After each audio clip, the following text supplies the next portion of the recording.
Je suis Runel Etan, design, de la marque Red, styliste designer. J'ai toujours voulu fréquenter dans des instituts de mode, quelque chose qui m'a passionné depuis l'enfance, c'est inné.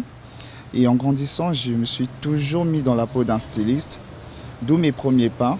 Je me suis rapproché de l'école des beaux-arts pour une formation en bande dessinée et en peinture, quelque chose qui m'a beaucoup appris de la mode.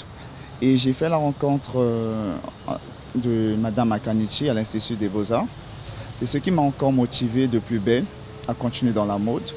Et j'ai pas fait mal de rencontres des acteurs de la mode comme le styliste Hippolyte Jayoka qui m'a vraiment motivé. La première collection que j'ai lancée lors de l'événement de Mode Nike, je l'ai nommée Mode. Pourquoi Mode? J'ai travaillé selon l'humeur que j'avais. Donc chaque jour que je me réveillais, j'avais une humeur différente qui m'a permis de créer une sélection de silhouettes de mode par rapport aux couleurs. J'ai utilisé plusieurs couleurs lors de cette collection. C'est pour montrer aux gens que toutefois qu'on est en bonne humeur, on peut avoir une couleur chaude, une couleur éclatante. Et quand on a une humeur sombre, on peut avoir une couleur très sombre aussi, comme du noir, du rouge foncé, pour montrer aux gens qu'on n'est pas de bonne humeur. Donc il y a certaines couleurs qui se font démarquer et il y a certaines couleurs qui dénoncent notre humeur en fait.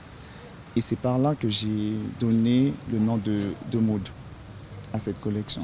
La collection que j'ai présentée, selon le thème Afro-Pop, c'était quand même difficile pour moi parce que j'ai eu pas mal à réfléchir là-dessus.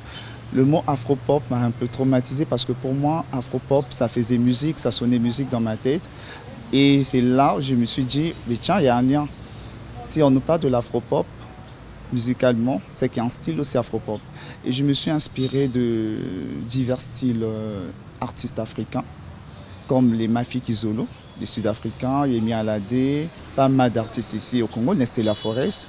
Et c'est par là que j'ai créé un style avec le nom, un style vestimentaire avec le nom Aquarelle, tout en respectant le thème de l'afropop. Les difficultés que nous rencontrons au quotidien, les gens nous soutiennent parfois pas. Nous sommes obligés de charbonner, de toquer de gauche à droite, de chercher des partenaires, des sponsors pour nous accompagner dans différents événements. Et ce n'est pas toujours facile. Pourquoi? Parce que ça nous demande beaucoup de matériel, beaucoup de tissus, de confectionner certaines choses. Et nous sommes souvent obligés de demander à d'autres personnes que nos membres de la famille, parce que certains des membres de notre famille ne veulent pas nous accompagner dans ce que nous faisons. Parce que pour eux, c'est déjà la mode, c'est rien au Congo. Ils voient ça comme de la pacotille.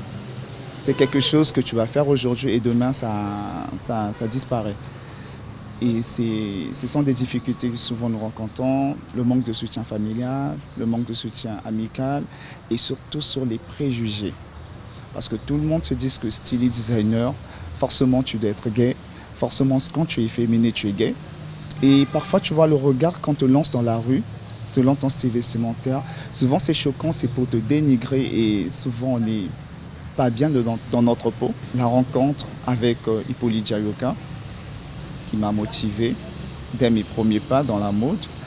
Et deuxièmement, avec Bill Kwelami, la directrice des ateliers Sam.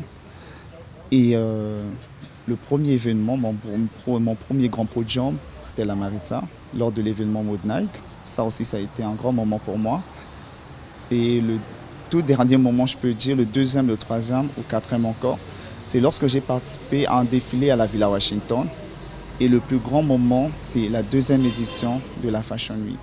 Bon, le seul message que je peux adresser, c'est aux jeunes créateurs qui veulent faire comme nous, de ne pas abandonner. Il n'y a rien de difficile dans la mode. C'est un jeu d'enfants, de jeux de couleurs et autres. C'est comme jouer à la bille. Quand on veut, on gagne. Qui persévèrent, qui croient en eux, qui ne laissent pas que la vue du monde les influence et tout, qui soient eux-mêmes. Et je sais que demain, ça ira. Je donne mes remerciements à Hippolyte Jayoka qui nous a sélectionnés cette année, qui nous a donné notre chance de présenter notre collection. Et je lui remercie forcément et à l'Institut français aussi. J'ai un projet de lancer une nouvelle collection juste après la deuxième édition de la Fashion Week. Et je vais mettre en place les revues de presse de mode diverses revues de presse, émissions de mode, essayer d'accompagner les jeunes mannequins congolais à trouver leur place sur les pancartes publicitaires qu'on ne trouve pas néanmoins dans d'autres pays. Parce qu'ici, c'est très difficile de représenter des mannequins sur les pancartes publicitaires. Par exemple, les pancartes cosmétiques, c'est très difficile. Et mon projet, c'est de les renforcer de ce côté-là.